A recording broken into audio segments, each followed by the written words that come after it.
Got a new hairdo.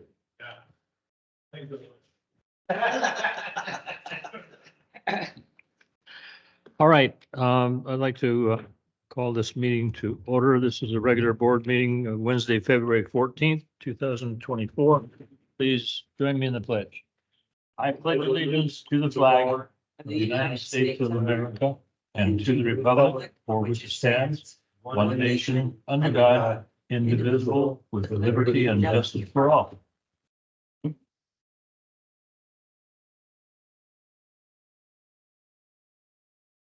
Okay, could you please call the roll? Okay. Director Underhill?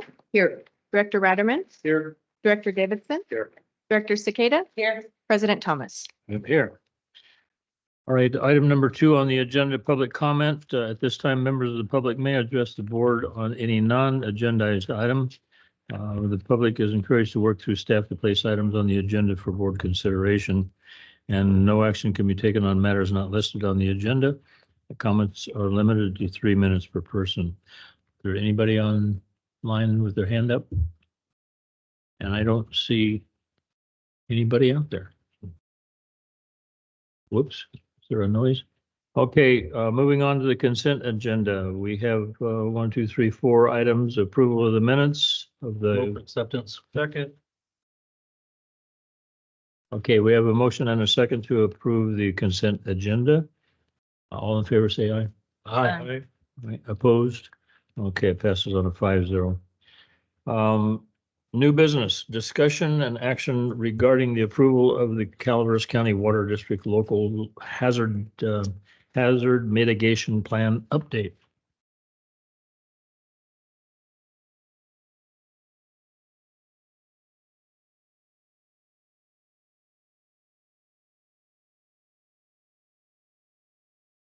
Good afternoon. Good afternoon, Kelly. Hi, Kelly. So this is a 361 page document, so I did make a slide for each page. I don't think it's going to take too long to get through the whole thing. Fine. So we need to do some wordsmithing on it? So if you guys are comfortable, I know that Jeff prefers long-winded presentations, so. Yeah.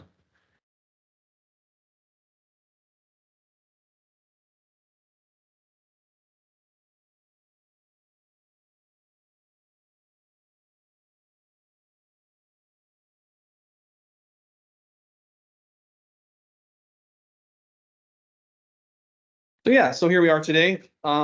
This has been a long time in the works, in the making. We've started this well over a year ago, and we are updating our 2018 plan. It's, we did a lot of work several months ago, and then it was kind of lost in, not lost, but it was with Cal OES for quite a while. There were some new updates that FEMA had put on us or on everyone for these plans. So navigating that was kind of just a new thing, even for Cal OES. So they really helped us out to really push to the finish line. FEMA had 45 days to review it, and they actually got it done in about, I think, 43 without any comments or any changes, which was nice. So we got a lot of those changes out of the way as it went through the Cal OES portion. I did see you got back to putting some strategic planning items from our strategic plan in your write-up. Nice. Yeah, I would like to, I don't want to take credit for that. What happened was I looked at some of Brad's old items and some of Jessica's old items, and I found that, and I didn't realize that was, a thing that used to happen. So I thought it was a great idea, and I think this plan really plays in a lot of That aspects. strategic plan isn't that old. When it first came out, each staff member that was writing an agenda write-up was doing that. This proposal is supported by these items in our strategic plan. Right. And I know, so it wasn't just Brad. I think it was after that strategic plan came up, management must have had a heavy hand in requesting that for a minute.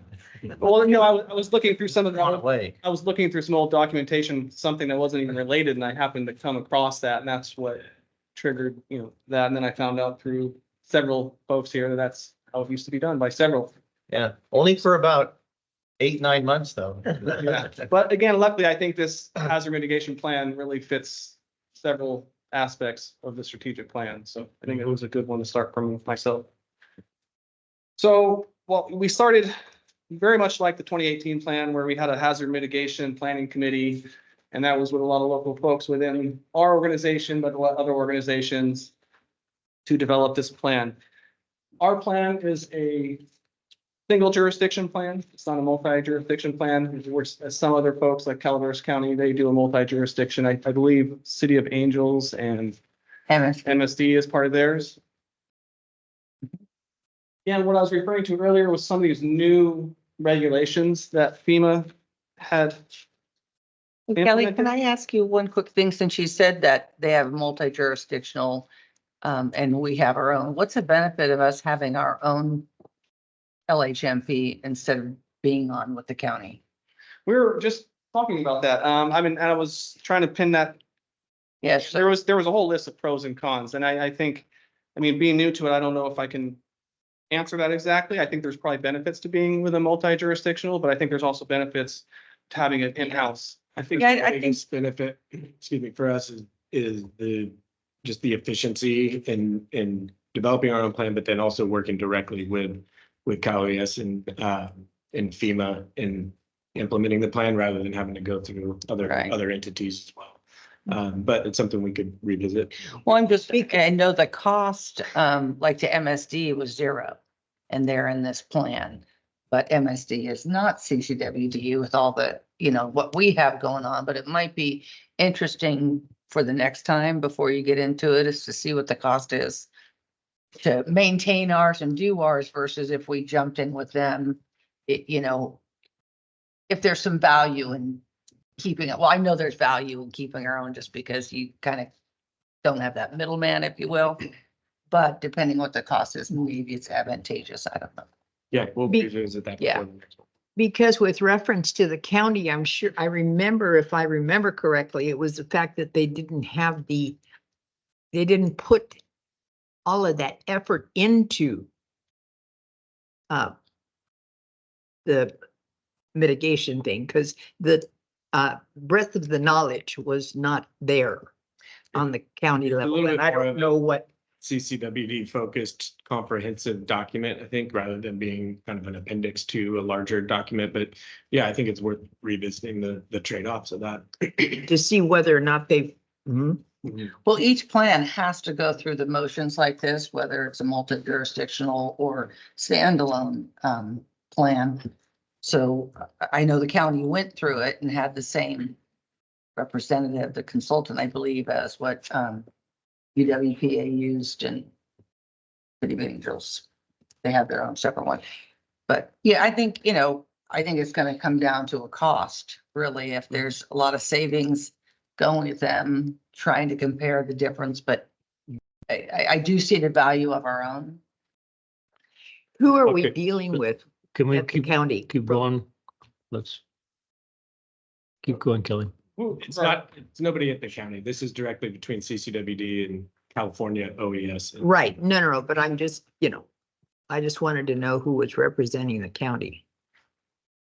During these, The first one that MSD was part of, who was a consultant? So I don't remember. it's Calaveras OES would be involved in providing input to our plan. Okay. You were talking about the new regulations and what we had to do. Can you finish that comment? yeah, that primarily it was a lot to do with the effects of climate change. Again, there was this new handbook basically, or this that we had to follow for each step. And that's what we found. Most of the revisions that came back from Cal OES was how the hazards that we identified, what role climate change may or may not play in that. So that was new to all of us, and that's what came back. And so that's where I really want to thank Constantine with Cal OES. She really helped us with that because they had some plans get kicked back from FEMA, so they kind of had a heads up, luckily, and they didn't want it to get kicked back. So that's why I stayed with Cal OES a little longer. And I'll get into that a little bit more in a second. So yeah, primarily the climate change, that was the largest.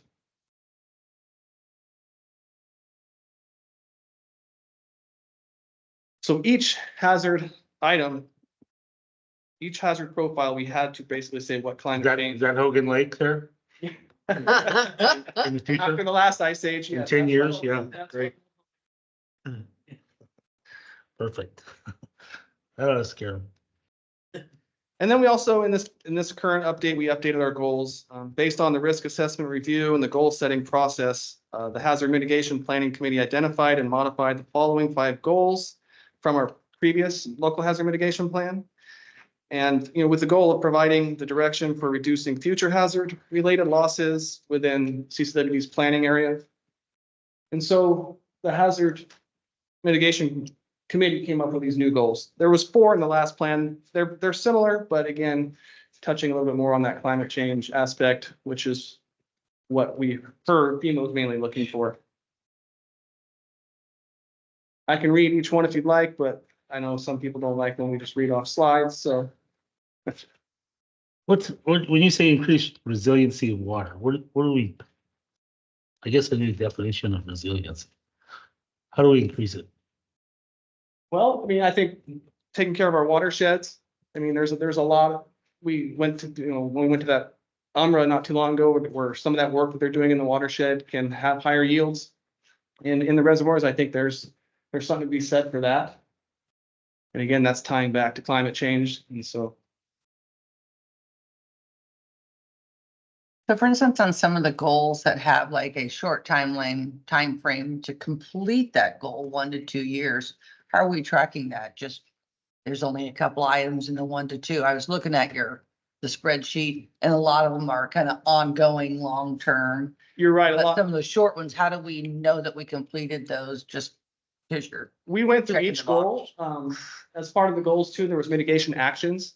And so we went through several of them. Yeah. And some of them, you're right, are ongoing. Some we can check off that we did complete. That is in the plan. There's it's in a few different locations within the plan. And you'll see the tables where we identified which action plan, where it fits. Does it, is this a flood related or is it wildfire related, whatnot? And so that's all in there. Several of them will carry into the next hazard mitigation plan too, because they are ongoing. And then obviously, when you're looking at creating projects, you would be looking at this plan to see what goals touch base on a particular project, Right, right? When you're developing it, you can say, hey, if we just add this, now we could satisfy that. right. And as part of the agenda packet too, I did do a link. It is on our website. And I think it's right in the front there, that list of those mitigation actions. I printed them up too, in case you guys ask me any specifics. Some that come to mind that we added was maybe some of the impacts that drought may or may not be having with infection byproducts. And so we've updated since 2018 with some things that we've learned over that time. So back with those mitigation action items, 19 of them were carried over from the previous plan, and we added 18 new ones. And again, when you go through that chart, on the far right column, it'll say if it's a new action item. Yeah. And severe weather too, when we were updating this plan, it was right in the middle of, the snowmageddon year, or however you want to call it, of last season. So there was a lot that got, that played into it as well. And of course, wildfire risk is always front and center in our hazard mitigation. It's in several of the different areas. And so this is data that was prepared by WSP, who did our plan for us. But again, it's interesting, 7 of our critical facilities are within moderate wildfire threat zones, 25 in high wildfire threat zones, and then 37 of our facilities are in what's considered a very high wildfire threat zone. That map that is in there is up to date. It's the latest map. That's 23, I think it was June.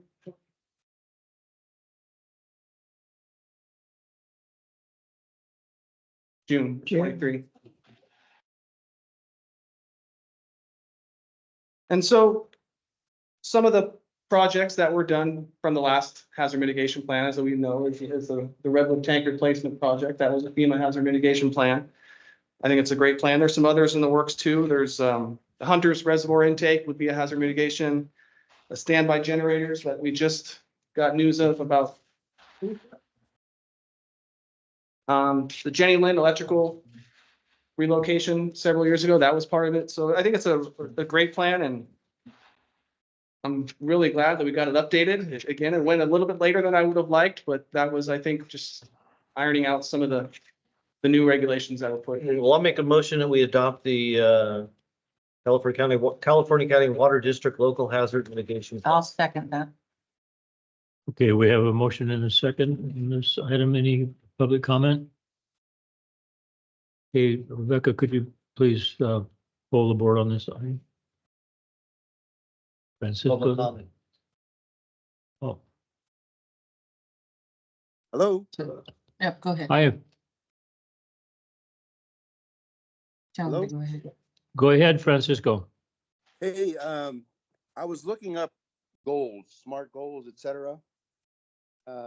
Specific, measurable, achievable, relevant, and time bound. In none of the slides I've seen, do I see any of that? Although a question was asked, how are we measuring this? And one question was asked, well, what's resiliency? And, you know, it's nice to see that we have strategies, which is what I would classify those things listed as goals. But there's nothing here that you could say we've made progress to, or are making progress to, or are on budget, or anything like that. It's just feel good stuff. I would say those metal tanks are a lot more than making people feel good. I think they make people feel safe. Well, I understand the metal tanks. I'm talking about your plan and what it's stated as goals. I see what the tanks did. I understand that. But if your plan is to demonstrate progress or to show where you're going, some of those statements made in the earlier slides, they're not very workable in terms of what projects are assigned, what's the cost going to be, when are they going to be done, and when we can move on to the next one. Because, I mean, I don't know if that was the intent or if that happens in a different meeting or what have you, but just sitting out here and seeing this for the first time, I go, well, those are nice. They make me feel good, but I couldn't manage to them. Yeah, this is a little bit of a different focus for this plan. I understand your point, and if this was our, you know, our capital improvement plan, that's the kind of stuff we would want to see. This is kind of I would say a higher level planning document. It satisfies the federal requirement that we have this in order to obtain funding for these types of projects. But it's hard, it would be hard for us to plan long-term based on this program itself because of the uncertainty and the availability of funding and whether they're going to fund specific projects or not. So I think this is a bit of a higher level planning document, and then our own infrastructure planning documents would be where we'd have a greater level of detail. Then I would use a different terminology than goals. A lot of this has to fit within the framework and the template that FEMA gives us.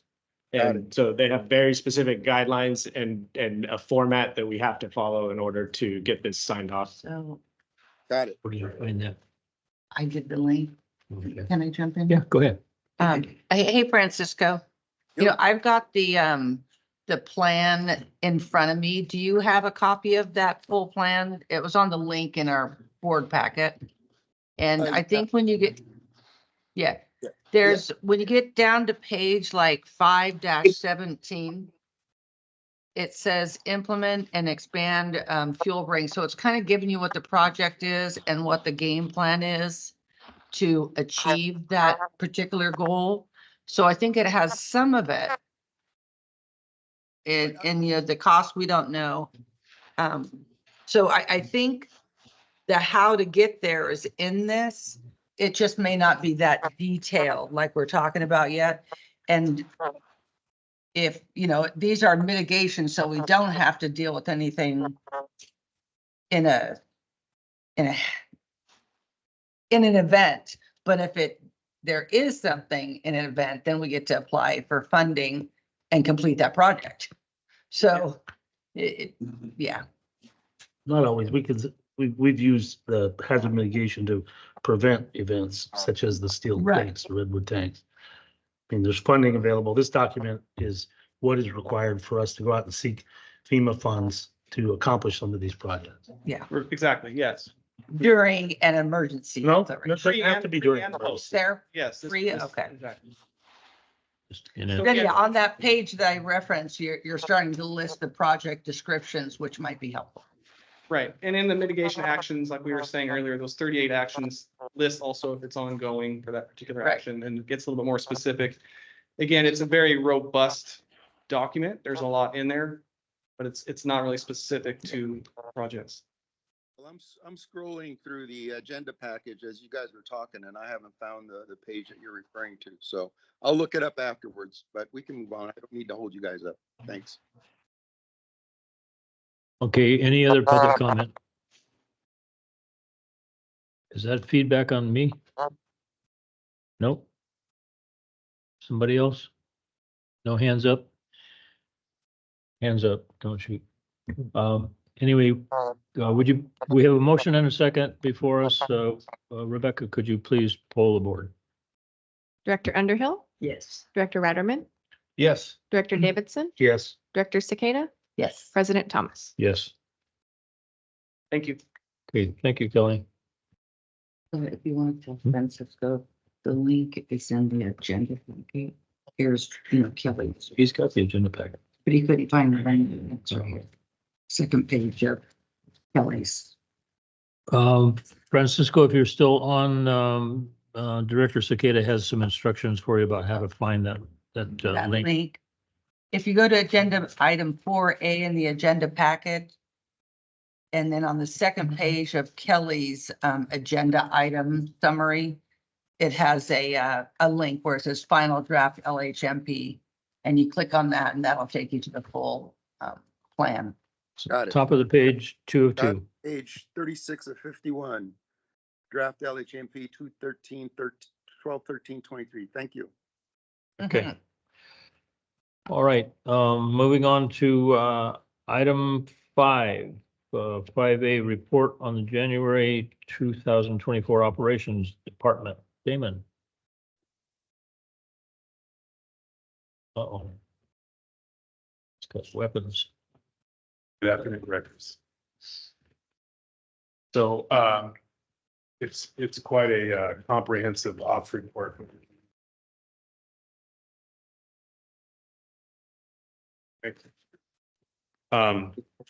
So there are a couple unique items within the report that I think we can kind of focus more of our attention on that I think are really interesting.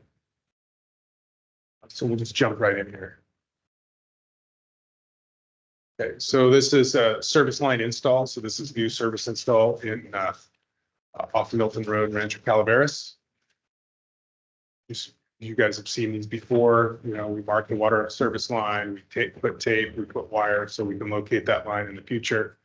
So the image on the left here on the screen, you can see the tape. So water line below tape, and then the connection at the meter set. You see the meter box sitting there with the backfill of the AV over the line. Couple new services in the past month, which is always great. And you can see the final temporary patch. That's an ominous looking shadow. I thought it was a really good picture.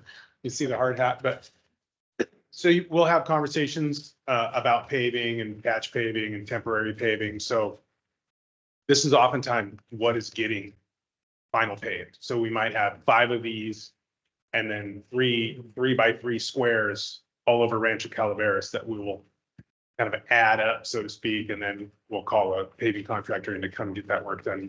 And so that's what you guys will see through the ops budget in the paving and repair aspect of the ops budget. So this is an interesting one, 2-inch main repair on Jenny Lynn Road, Rancho Calaveras. So we have a lot of these. This is that old Bluebell line. These 2 inches will come apart at the valve.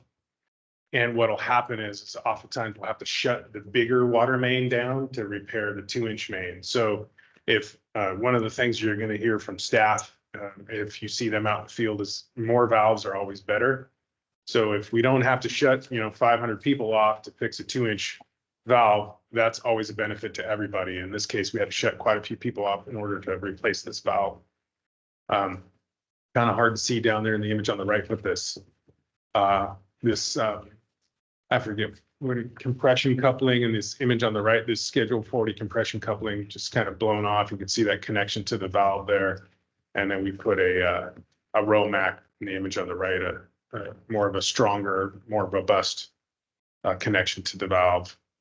And then backfill, and then the kind of a back away from the driveway apron of the home to, you can see kind of where that work was happening off the shoulder of the road there in Rancho. Water main repair.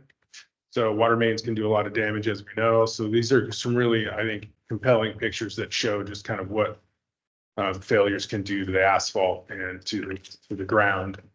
Here at Antonovich and Silver Rapids, guys got in there, and what do you know? The water main, the AC main is sitting on a rock there, the original install. So you have this kind of stab over time that works its way through that AC pipe and results in this failure. And repair of AC is usually one of these full circle clamps with 6 or 5 bolts coupling, or a repair clamp. And that's what did the trick here. And then backfill, it's always nice to see, so there's one of those F-550 dump trucks, part of the enterprise lease to own program, a newer truck, putting the base rock into the hole and then staff whacking it into compaction. And then this is the aftermath. So here's more of that temporary cutback or temporary asphalt. And you can see, our guys pretty much right on the mark when it came to the failure. The hole was right over the leak, and that's really good work. This one's really interesting. So a fire hydrant rebuild. So they've taken the bonnet off the hydrant and they're getting ready. I forget what that piece is called, but you can see the image on the left of the screen. One of the staff is getting ready to pry that top off, and there's a gasket under there. And so as they pry that off, they pull that off and they can replace that gasket, and it gives you access to the stem of the hydrant. And at the bottom of that stem, it's really long. It sits down there in the shoe, well below the hydrant. Did I pass it already? No, I guess it's the next one. So you use this special tool to take that stem off and turn it counterclockwise, and then you pull out the hydrant shoe.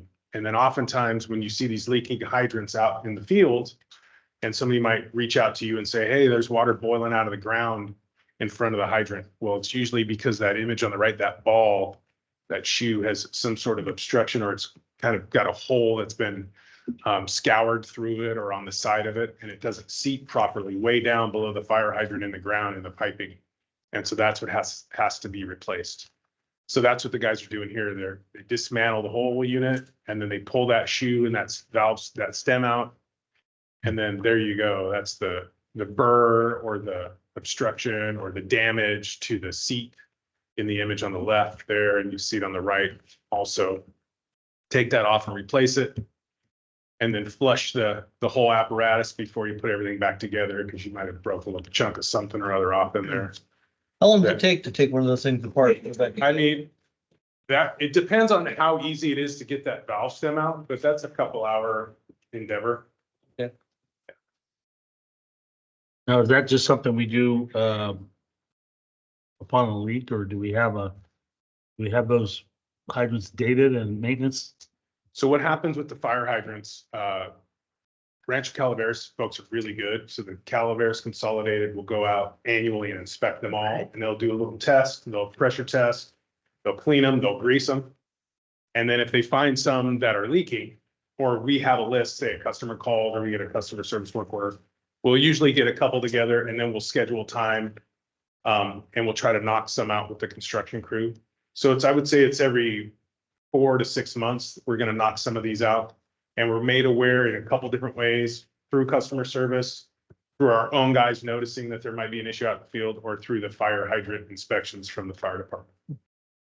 And how much are they charging us now? It's $25 It's per. still at 25. Yeah. Okay, that's great. Yes. No inflation. No change. No change. And so this image, folks down, our crews do a fabulous job of kind of meeting all of the demands of their systems, and they're challenging, right? So Rancho Calaveras, we're all aware of how many service lines are failing and how much work they do associated with that. But they're also carving out time to rebuild fire hydrants, and they're also flushing unidirectionally. And so what they're doing, the objective is to get the dark iced tea looking manganese out of the system before it ends up in folks' taps. And so that's really the objective, and it improves water quality, and it, you know, improves customer service and supply reliability also. And so what happens is they will isolate and focus the water flow through a certain main. Say they want to flush 500 feet of a 6-inch line, and they'll calculate the volume in that 500 feet of 6-inch line and calculate the velocity at which they can scour any of the debris that's stuck on the bottom of the pipe to get it out of there. And the result is this unidirectional flushing effort. Does that manganese tend to sit in our low spots, or It does. so we kind of know? I mean, we don't mess with necessarily the higher use areas that have a lot of flow. Is it a low That's flow, true. low elevation? That's true. Problem. So we've done it both ways. We will focus on the identified issue problem areas, but then we've also had a conversation about, let's just start really from the treatment facility and work our way throughout the system, because you never really know. Sometimes you're surprised by how the distribution system works. And so a couple years back, they worked that way. They worked from the plant out. This is more of, they have an idea of where the areas are that they need to improve water quality, and they're focusing that flushing effort this go around that way. Moving up to Ebbets Pass. So, you know, it's quite a different challenge when it comes to repairing a 1-inch service lateral. You know, you're dealing with obvious weather conditions. And, you know, not that safety is not always heightened, but in this kind of situations, I think the mind of safety, everyone's a little bit more focused. And you can kind of see in the image on the right, you know, 1-inch service line that has a leak. And I believe this is at a curb stop. But you know, the work that goes into getting it repaired and dealing with the snow and everything can be take quite a while. And so there's the repair in the image on the right. It's hard to make out on the screen, but you can see USA marks. So obviously we were concerned about what might have been in the ground and worked to make sure USA occurred before the work happened. This is a mainline repair in Dorrington. So we have a Dorrington pump station that pushes water up to our big freeze tanks. And there's a 6-inch main right outside. And you can see that the tree here with all of the addresses on it. And you see the image on the right, just how full of roots that hole is, right? And so obviously trees want to find water, right? So the image on the left here, you can see, I think this is Bill Heinley cutting out all the tree roots, right? So we can get to the water main. And what happens is the spirit of Valentine's Day, right? So trees love water, so they like to wrap themselves around the water main, and they eventually just squeeze the water main until it breaks, right? So the roots are growing and they're finding the water, and it's just, and so this is what happened. And then when the wind blows and those trees are rocking and those roots are moving, you can also snap a water line. And so that's what happened here. So a lot of work, you can see he has a small saw in his hand, is just focused on simply being able to get to the water line. It's so covered in roots. It's kind of hard to make out here in the image on the left, but you can see just a crack. The main is just fully cracked. And there's Bill after doing all his pruning work. You know, it's quite clean work. And so there you go, the crack or the shear break of the AC main, and then the full circle repair clamp with the 6 bolts. And so here's service line up on the pass. You know, obviously sometimes the service line can just shoot a lot of water out, and it's kind of an image of that. And you can see the vac down below with the pickup tube all the way up the hill, exposing that. This is that curb stop. Replacing that curb stop there, quite a clean hole, you know, working in the wintertime. That's what everybody loves, is how nice and dry everything is. And, you know, just hats off to the guys. PRV maintenance. So pumping out all the water out of a PRV. You can look down below and you can see the apparatus. All of a sudden there's water spraying out. There's water spraying out of a coupling. And so the guys, you know, grab hold of some hose clamp and some neoprene and fix that temporarily so they can stop the leak. And then they put a pressure monitoring device on the pressure reducing valve, and they monitor how it operates. And so hats off to the folks up in the distribution crew up on the pass right now. They're really doing a lot of work to understand how pressure is working up. There's 100+ pressure zones and PRVs in the past. It's a very complicated distribution system.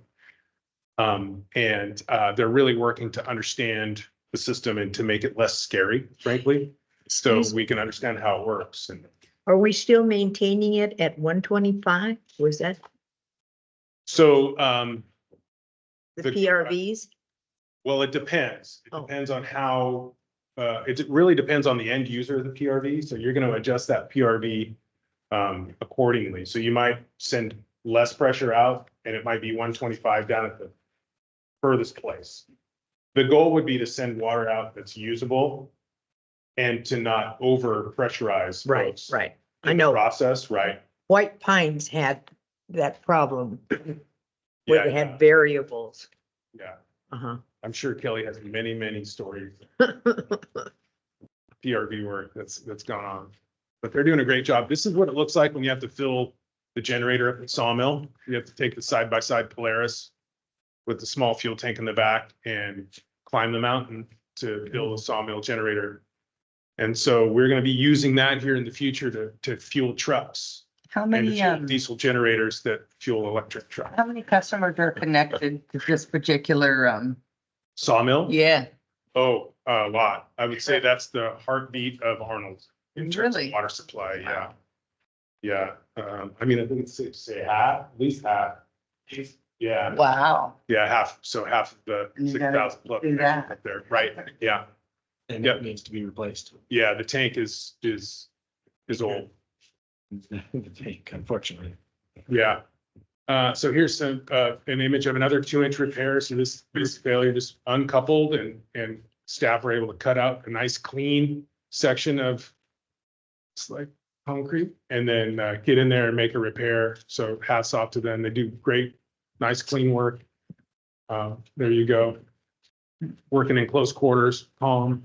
Here's some interesting work that our West Point distribution treatment and construction crew worked on is they pulled out a bunch of very large rocks that the West Point Wilseyville project exposed, and they used those to create barriers Nice. at our property to inhibit trespass. And so did a lot of work with these nice big rocks and some old concrete that they had found, and they're doing a great job there. This is a repair on a water line coming from the Middle Fork. So this is a Y that conveys water from the Middle Fork pump station to the treatment plant or to the Bummerville Reservoir. And there's a secondary pump station. And so this failure occurred right near that secondary pump station. And you can see, it's kind of hard to tell in the image on the left, but it's not really a very well mechanically constrained Y. And then the image on the right is actually the new work. And you can see that ductile iron Y in the middle with the yellow mechanical couplings. And then you can see what are those called, gosh, they're slipping my mind right now. The hydro seals on the dark blue Hymax, yeah, in the dark blue on the right. And those things are phenomenal. They're 1 bolt and they just lock in and that thing won't move. And what's really interesting is, you kind of have to be somewhat experienced in fluid dynamics to understand how this Y is going to work and how to, what we call kick it. So you're going to put a restraint in place. And in this case, our construction crew poured that concrete restraint against the Y to reduce the force of the water as it flows and it hits that Y and returns. So hats off to those guys. They do fabulous work. And there are times when our whole water service area in West Point depends on that intake. Wow. Yeah. It's an important piece of infrastructure as well. That's right. That's right. Erosion control, the Jenny Water Facility, last year during all the rains and starting again this year, we started to see some increased erosion. So the guys got out and rocked the whole site. It looks fabulous. Did a great job, cleans everything up. And really, really good Yeah, work. it's a nice. Where'd you get that rock? I'm not sure where they got that from. Yeah, it'll be right next door. It's Yeah, right, yeah. I would think so, but I'm not totally sure. so. Yeah. Sealing, septic Hold it up tanks. from the valley. That's always it's always a challenge. So you have this lid, or this elevated lid, our guys will go through and they'll expose the top, seal any crack in that top and get that thing watertight. This is a project we're working on at Vallecito where we're taking all the paint, this paint's sloughing off this anoxic tank. And we're gonna repaint that this summer. Can't say enough great things about mechanics and the construction crew. So this, you can see the pipe rack construction, but this power tilt bucket, a replacement for that power tilt bucket was almost $20,000. And our mechanics looked at the power tilt bucket, which no longer tilted or moved or did anything. And we're like, oh, we can fix that.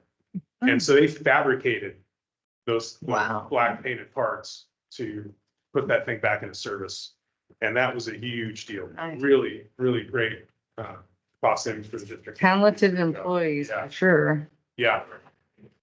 And we also leverage the CAL FIRE crews who do a ton of work with us. So you can see here that they're moving a debris pile up at the Arnold wastewater facility. They're always grubbing and brushing. We're always putting them to work, and in turn, they gave one of our CPOs, Ron Rose, a nice thank you cup for everything. He tells those guys while they're out there working with CCWD, keeps them in line, does a great job. He has a lot of really good conversations with those folks. So hats off to Ron, he does a great job. So here, this one is really interesting. So we're reestablishing power at the La Quintana pond after about 10 years. So there was a fire out there, I'm gonna say in 2014, the power, PG&E no longer supplied power to the district there. So this allows us to operate the aerator, operate the hydro diffusers that evaporate the wastewater if we need those. This is really, really helpful for the district, and this is on PG&E's dime. So Why was that terminated? well, there was a fire there, and I just don't know why it was never reestablished. So our folks out. We had that big rainfall, that whole era started a lot of stuff. That's right. When we were using the snow blowers or what do you Yeah. call them? Hydro work. Snow blower, yeah, snow machines, basically, yeah. Yeah, we Right. definitely, That's- because that could certainly occur again. Right, yeah, so it's tip of the cap to our guys who are like, hey, can we get this going? Yeah, absolutely. Kevin actually worked with Annie from PG&E and she was on the ball too, so everybody, Do we still have those machines? we do, Do we yeah. ever exercise them, or can we now make sure they're operational Yep, and stay absolutely. operational? Yep. Yeah. Custom VFD bucket install Huckleberry. This is part of CPPA grant that the district received to install new VFDs at the Huckleberry lift station. So this is our electricians did the work. And great project. And the equipment was paid for via the grant and installed. You can see the electricians, it's such a unique job where they install mechanical work and then programming that equipment and making sure it operates effectively. So they do a great job. Installation of a partial flume flow meter and then control panel replacement for a septic tank. So they can go from working on a district treatment facility to a septic tank control box in somebody's backyard with really compelling photographs to boot. This is another component of the Jenny Lind or the CPPA grant. So this is the Jenny Lind water plant. All LED lighting is going in, equipment paid for through the CPPA grant. And here's an interesting one. So this is we were having issues with the collection system receiving grease at the West Point. And so this is kind of what it looks like when our crews will dig a trench on either side of that pipe and they'll cut that pipe because they feel like they're not able to evacuate enough of that grease. And we'll actually hydro flush the collection line and pull out these tubes in the shape of pipe that are just grease from waste. Does this happen close to particular businesses and then Yes. you will show them what? Yeah, came oh, out? yeah, absolutely. Yeah, hey, come take a look at this. Right. Exactly. Yep. Because, some of us may not realize until you actually see it. Right, yep. And so then we have to put everything back together. that we Yeah. take it apart, clean it, yep, take photographs, restore flow, put it back together. And our guys, they did a fabulous job here and we're able to avoid any regulatory compliance issues. So they did a great job. And that is Craig Canepa, one of our fabulous electrical instrumentation techs, installing those LEDs over at Jimmy Lynn. I have a couple of questions on your report. Yeah, One of the things that I was really very impressed with is that you, CCWD and went down to the city of Lodi and it was an expert panelist. How does that, yeah. So every once in a while, folks will reach out to the district and ask if we have any experienced staff that could participate in a panel interview.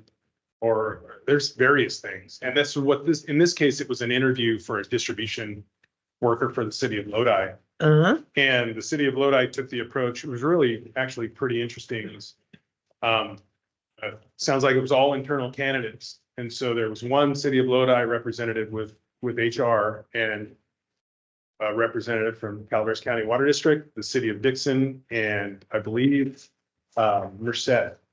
So folks from other utilities don't know these people from Adam were able to participate in the interviews and then provide their recommendation to the system. So really, really interesting. Well, I Good. thought that was, really great to see and for somebody to participate in something like that. Yep. Uh-huh. We should do that with some of our, the people that we're trying to hire and then steal the people that come. Yeah. That's where my mind was going. So I was trying to steal our guy. Yeah. But it is recognition, I think, for Yeah. the respect that the Oh, district has in the industry. But I think it's also, that's an interesting approach. It's, we regularly will bring in outside experts to sit on a panel for our own interviews. But I don't know, in my time at least, that we've done a whole panel of Right. external Right. Pretty interesting. experts. So that's an interesting approach, something we'll think about. in the future. Yeah. Yeah, okay. You completed a site visit and assessment to the Metamont Shopping Center and we're still working on that. And Yes. we will have a meeting to bring that all together. Yes, ma'am. Okay, in construction, we are doing a slurry line meter read. Correct. Yeah. Uh-huh. Yeah. And Every month. well, I was just really, amazed because the electrical and the construction, you had like 65. The electricians are all over the place. And I edit, some of what is in there because, it's like some of the other departments are like, hey, we get stuck working on this thing for a week. We don't have 60 things. We have, you know what I mean? So it's not really a competition, but and those guys. Oh, they they're, got some stuff. yeah, they are all over the place. Yeah. Yeah. Great. Congratulations to them. Okay. Damon, I've got a real quick question on your, back on page 9, the 17 is underneath the photograph of that stem that extends down. Yes. Okay, there's an element in between there. It looks like a couple of, I don't know, threaded couplings or something. Is that a weakened point in that shaft? That is the breakaway connection. Okay. Yep, that's correct. Yeah, that's, I have experience of knocking one of those hydrants Yeah. off its pedestal. And that's what broke, hopefully, right? Well, the breakaway bolts did, but I wasn't. Kept going, did you? And, huh? You just kept going and running there. Oh, no, it was an interesting thing. It was up in the city of Folsom and wrapping this job up 4:30 in the afternoon. And as soon as this thing would look like Old Faithful geyser just squirting up. And every truck from the water district that was within 10 miles came and they put all those people and equipment on the bill. You should learn something from that. Yeah. Unbelievable. But thank you for this. This is really good. Thank you. Okay, thank you. guys. Thanks, Damon. And thank you to staff, your crew. We have public comment apparently. Who's online? Francisco again? Yes, you're. Go ahead, Francisco. Hey, Damon, you were going to produce some numbers for the water treatment volumes that you produce graphs for. So that it makes it easier to do some numerical analysis, and I don't see that anywhere in the package. Is that something that we need to request, or where is that production data? On that on the last So, page? so there's the totalized production is the last page of the report, but you want to see individual treatment facility production? No, just there's no numbers, it's just a graph. So there's no way to do any kind of analysis of it without the actual numbers that make up that graph. I thought you were going to produce that graph. Oh, gotcha. Okay, yeah, I can provide a monthly total. Yeah, I'll get you that number at for the next operations report. No problem. Yeah, the reason is, I think we kept production flat in the Prop 218 estimate, right? That is a question that I'm not sure I can answer, but it looks like we probably did. Yeah, Yeah. I think so. Yeah. We didn't assume growth. Right. Right. So there's no comparison, is my point, to what we're doing versus what we said we were going to do in 218. But that's a different issue we can talk about offline. The other point I wanted to share with you is that we're working with Calco Fire and helping them get some funding for, their operations.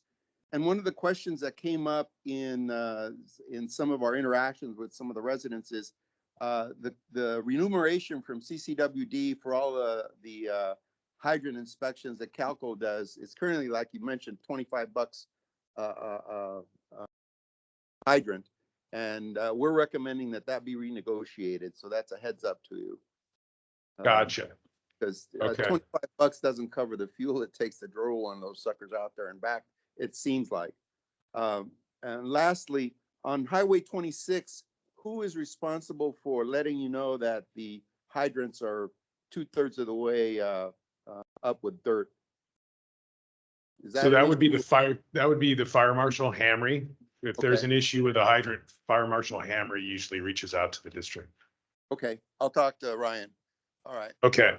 Thank Yeah, you. and you looked at the last page of the operations report in the agenda packet, right?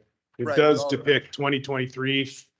But it's production that's been consolidated for all the facilities. So you can see 23 through, what is it, 2016 or 2017 in there. So, Yeah. Very 16. similar. yeah, but I'll give you the totals and numbers also. Great. Yeah, that'll make it easier to do comparisons. And my concern obviously is how it compares to what we said we were going to do with Prop 218 for this rate increase, because we either on target or off target or what have you. And then we obviously have to look at what we said we were going to spend to produce that, because that's what justifies the rates that we're all charging. So that makes it difficult to do without real numbers. Yeah, got it. Thanks. Thank you. Well, there's more to it than just the gallons produced. It's connections, it's ratepayers. You got to do both, because all this is gonna show is the consumptive part of that. And that's not the primary part of the rate. No, So I there's know. a lot more than just these numbers that goes into that figuring. Right. No, I understand that. For example, in my situation with my very first bill, I used 40% less water volumetrically, but I was charged 112% of what I paid last year for more water. So the only way to get that reconciled is go to how many cubic feet of water did I pay for with the blended rate, which includes the volumetric portion as well as the fixed portion. Well, you have the numbers on your bill, right?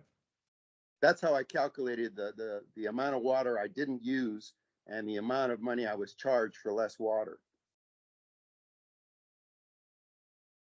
Does that make sense? Not on a large scale, it doesn't to me, but we'll get you what you're looking for. Yeah, we'll get you the numbers. It should make sense on a large scale too, because you change the tiers, so the higher rates kick in a lot sooner, and you change the fixed rate, so that's up all the way regardless of where you are. So I was just trying to get an Does idea. that sound like, The higher rates kick in later than they used to, but I think we're off agenda here, so. Yeah, we should. we're off. Yeah, thanks.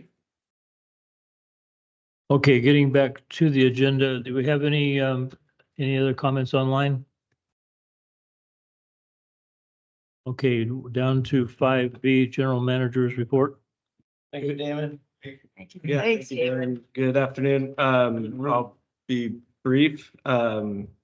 But a Legal Affairs Committee meeting last week, we're issuing letters of support for a couple of federal bills. Senator Padilla's low-income household water assistance program funding measure. We offered a letter of support with some suggestions on some ways to tweak his proposal to make a low-income ratepayer assistance program better.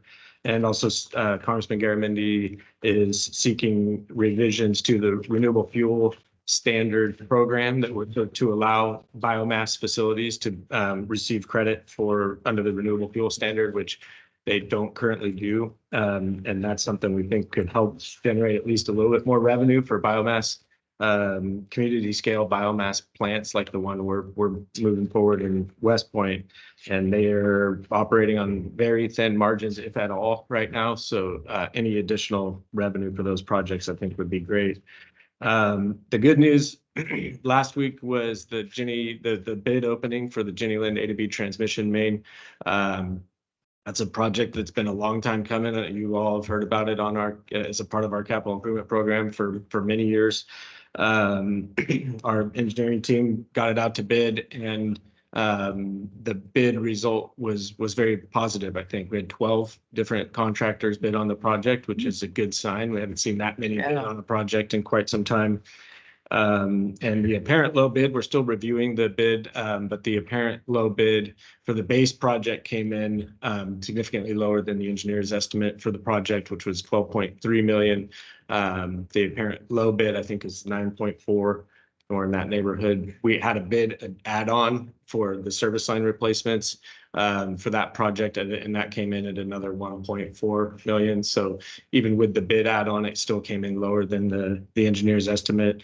There's a lot to unpack there, so I just wanted to share that what is apparently good news, but we still have work to do to make sure the bid is responsive and the contractor is responsive to all the requirements that we have. So it'll be at least a few more weeks, probably actually March, before we bring the contract approval back to the Michael, board. when was the engineer's estimate produced date-wise in relation to when you put the? It would have request for probably been bids? close to when we put the project out to bid. I Oh, good. don't know exactly when that But was you- updated, but. It wasn't just pulled off the shelf and put in. You guys did some updating to it. Yeah. Good. Thank you. but there are several that are in that ballpark. I mean, it is. Yeah, it There was, isn't just one that's significantly lower. There's a few reputable contractors that are in the ballpark. pretty tight Nice. shipping of contractors around those numbers. So I think that's a very positive sign. We'll continue to unpack that and hopefully have a contract for approval before the board next month. So you think 3 months before you put it out to bid, maybe, It's for bids the are in. estimate? Not sure. I have to get back to you on that. I can find out for you.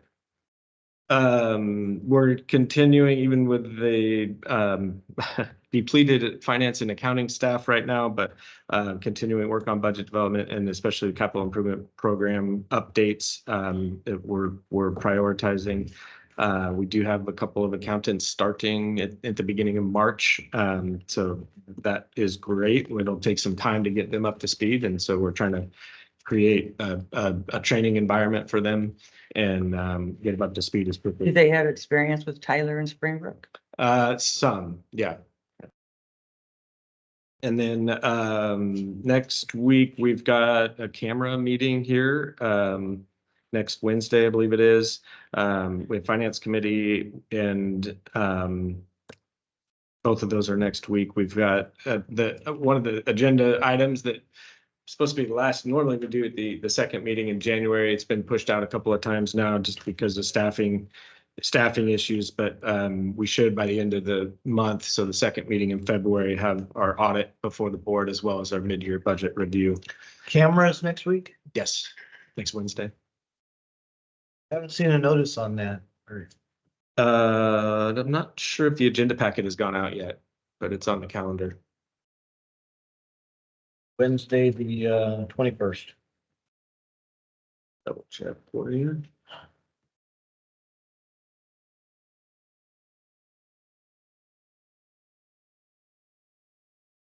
Yeah, Wednesday, the 21st at 2:30. Yeah, it's always a later one, right? Yeah, afternoon meeting. And then, as I'm sure you all heard, and it was publicly reported, there was a fire, started by a contractor at our water treatment plant in West Point last week.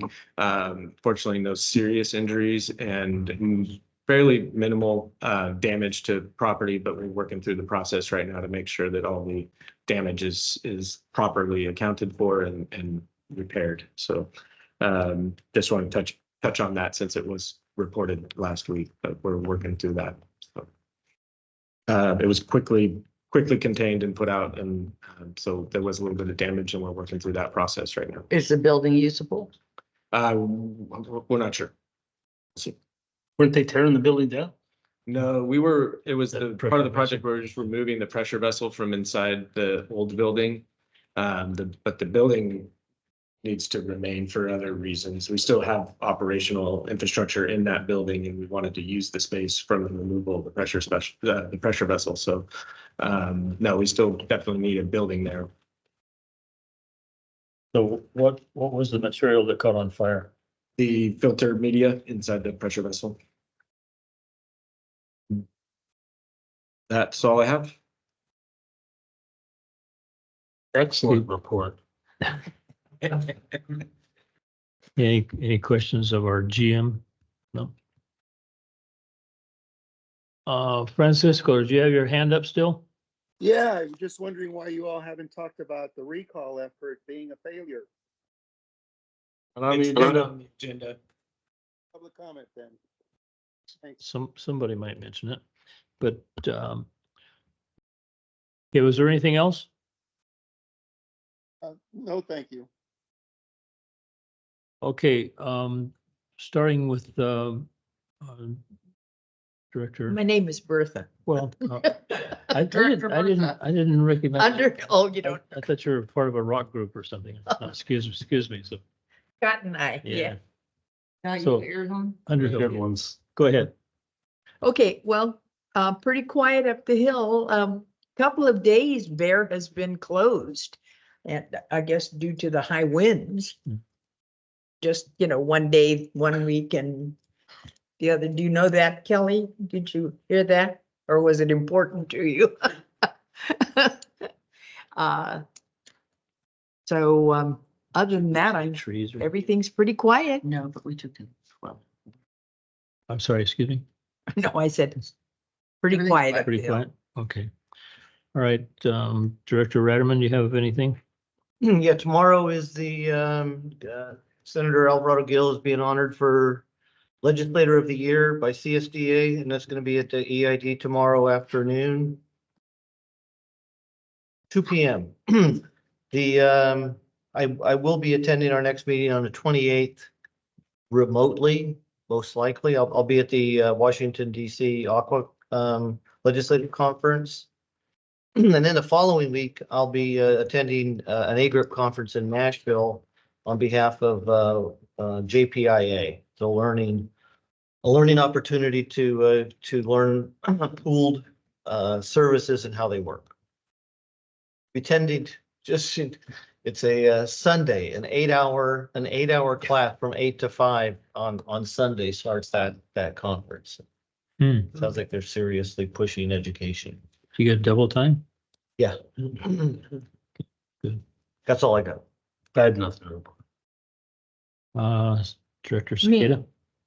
yeah, I attended, in Mountain Ranch, they had a, candidate debate town hall. They have 4 candidates running for District 2 supervisor. That was very well attended and, very interesting, very helpful. Like, we should do that more often. It was really nice. I also, I have to go to Texas on Friday So I'm going to make sure I'm back for the External Relations Committee meeting on the 27th, unless weather permitting, something happens. We're gotta bring our trailer back. Anyhow, so Russ, can you do the Finance Committee meeting?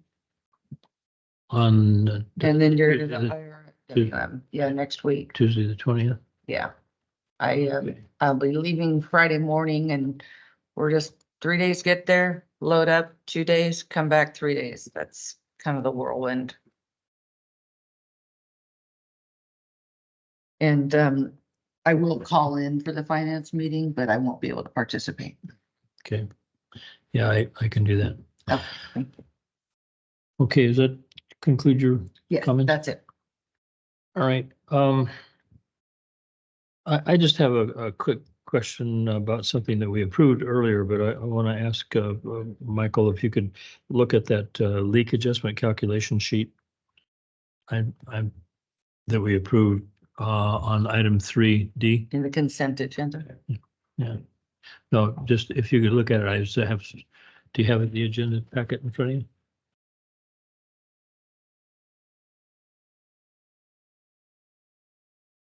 I didn't want to pull it off the consent calendar to ask this question because it's just hopefully a typographical problem. But when they have the prior year usage compared to the current year usage, and you're talking about a one billing cycle, maybe there should be another sheet that would say prior months or prior billing cycle total. That now when you're not looking at the leak the adjustment calculation. Like, This it's one, like this. That's what I'm looking at.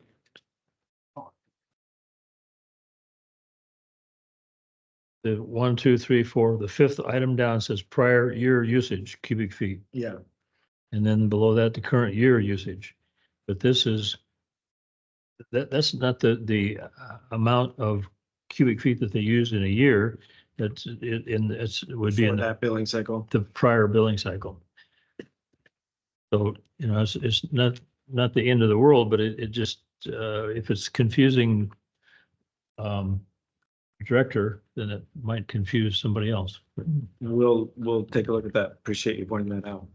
But Okay. not necessarily. No comment? I wasn't gonna mention anything about the recall, but you just squeaked by, One of us did anyway. Yeah, one of us did. Okay, but that's a monstrous amount of water leaking. It's 793,000 gallons. That's a bunch of water. When something leaks like that, does that count toward flushing that line? I'm serious.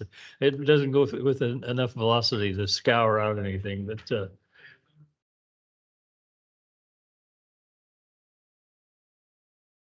well, this calculates out to only be about 9 gallons a minute for 24 hours a day for 60 days. It's a lot of water. Okay,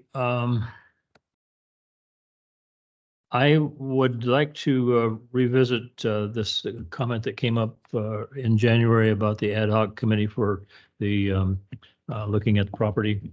Would you- Yeah, we've had some staff discussions about that, so I'll follow up with you on that offline when we bring it back. Okay, but my question for Director Ratterman, since you brought that up, would you serve on that ad hoc committee meeting with me? Yes. Okay. All right, so we can have some discussion on that before the next meeting.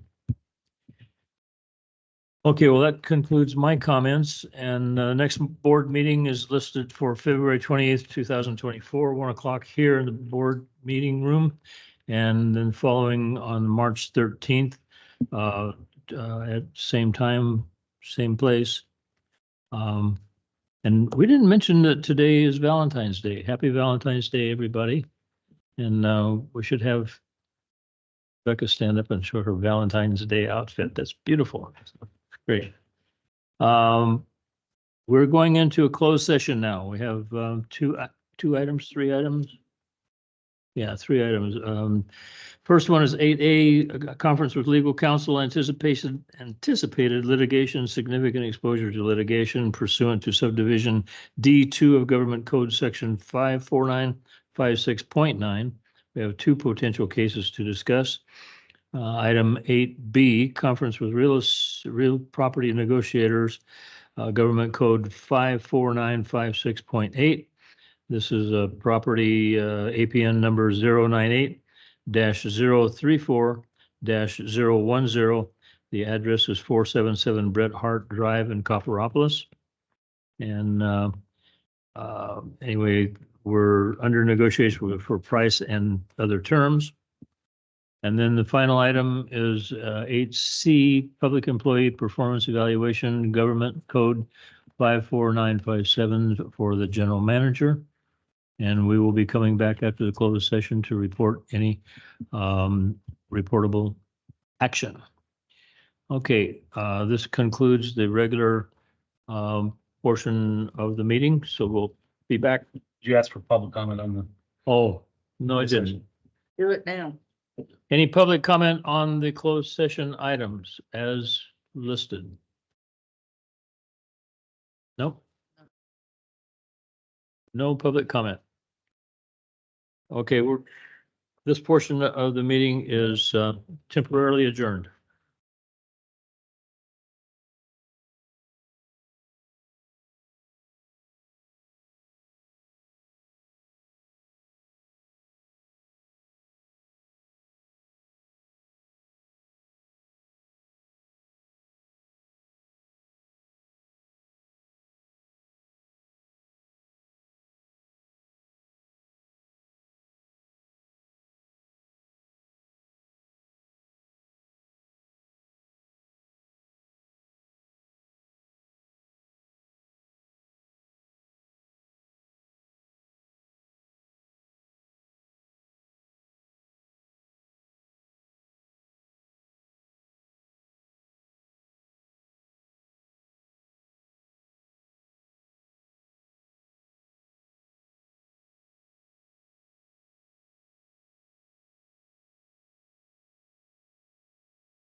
We're live, everybody.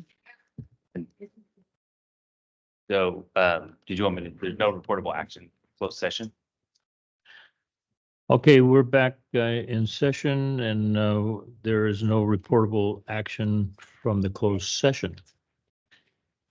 Now, the agenda says that we are going into new business.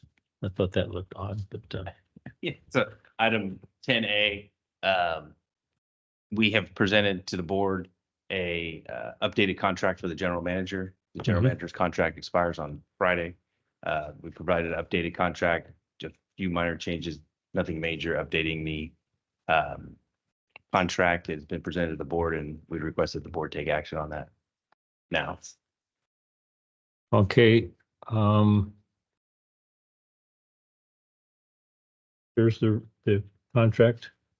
So, anybody want to make a motion to approve this contract? I'll make a motion. Oh, go ahead. I move, Okay, make a motion, and, approve the contract. and a second? Second. Go for it. I'll second it. Good I lord. already did. I thought you made the motion. Well, I Anyway, started to, but Bertha, I didn't want to step on her okay, toes, so I seconded it. all right. We have a motion and a second to approve the employment agreement with Michael Minkler. Would you please poll the board? And public Oh, comment. man. Do we Do you have, want to say what we did different or no?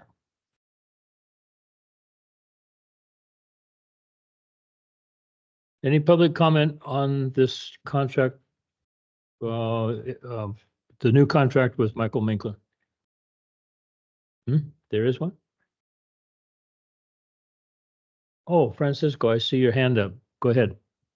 How do we know what's in it? Or do we care? Or do we get a vote? Or I've not ever been involved in a contract discussion in the public because of privacy issues. So I'm not sure how this reaction from the public to the Prop 218 and this whole process is reflected in all of this, or is it? It'll be posted to the website after this meeting. I don't think we have enough time to go through the entire contract. I think it's a 10 or 12 page contract. But Matt, what is, So the, as far as a vote, only the board gets a vote on action items. As far as, you can make any comment you like, it will be posted to the board. It's, made available. It was not made available to the board prior and not in the package, so it's just made available to the board. And so it is also available to the public. There's no public here, but it'll also be immediately, as soon as we can, get it uploaded to the website so people can review it. But that's as fast as we can do it. So it's going to be approved before public gets a chance to review it? Is that what I'm hearing? It was submitted to the board. Just right now, it is available to the public. But there's no public present. And I know we've asked to be uploaded and it will be uploaded, but yeah, that's how the process works currently. Well, this public isn't happy with it. I would think that you would want the public, if it's going to be a public contract similar to Amador County. 7% increase. A what? Francisco, the items that we changed in this employment contract, it's essentially the same as the contract that he's been operating on for the last 5 years. There was some language in there that allowed for some catch up on the salary. Excuse me, the salary is already way above, beyond where it's acceptable to your ratepayers. And if there's any increase involved, y'all, it's gonna be I just can't imagine what the reaction is gonna be, given what the reaction's been to the board's actions thus far, et cetera. So I think this is being passed in the dark of night, if you don't mind the analogy, because here it is, almost 5 o'clock. I'm the only guy that's hanging around, and you guys are saying, well, we're going to pass it.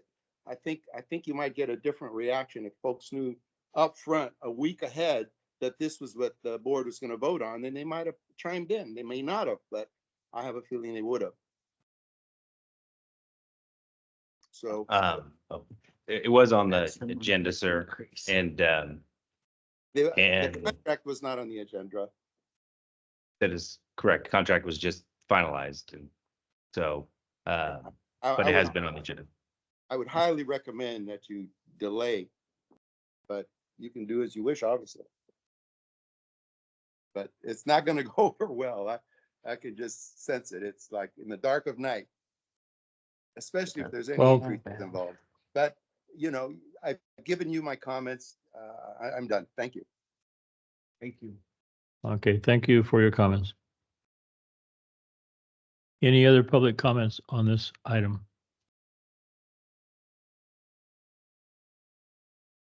Okay, hearing none, we have a motion and a second. Could you please poll the board?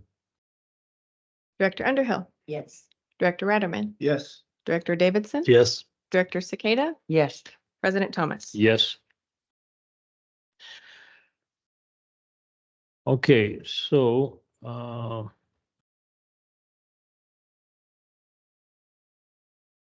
Already reported all that stuff, just. Think we could just adjourn. okay, this. All right, that concludes our work here today. So this meeting is adjourned at 4:44 in the dark of the night.